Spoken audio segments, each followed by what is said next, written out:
Hello, I am Douglas Tharaori, and I'm going to be talking about why I believe more so that life is purely deterministic, and there is, to some extent, no free will. Um, my biggest thing and reason of why I believe this is not because I could have made a script for this and talked about all the little points, but if I'm going off the dome, like I would like to do, it's mostly because every action has a consequence. And most people, they don't really choose what's going on at the start of their life or how it is formed at the start of their life. You see, if your mother smokes while you're inside the womb, you might have some damage just like that.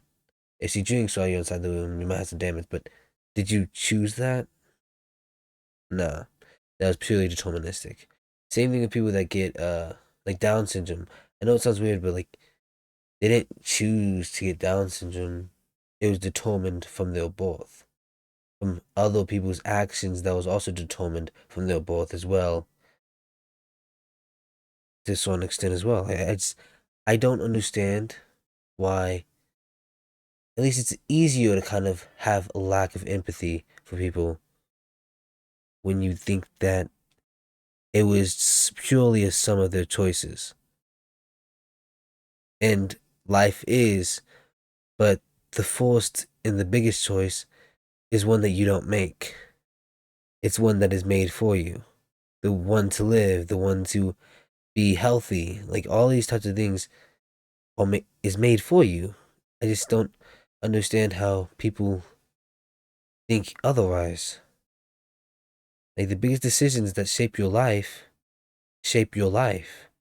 which means it's already determined from even an early age. Like all these people coming up to you was already determined as well. It was not like, oh, they just did it out of free choice and free will. Like that free will was also determined. At least that's why I believe in determinism. I know there might be some more flaws within the way I'm saying it.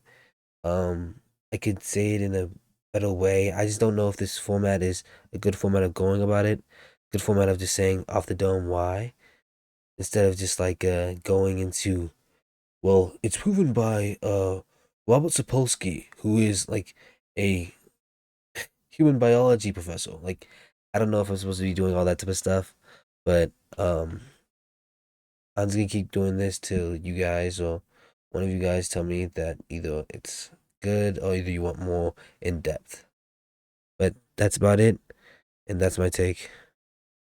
Really, my suggestion and why I believe it. If you agree, then say it, or if you don't agree, then say it inside the comments as well. Bye.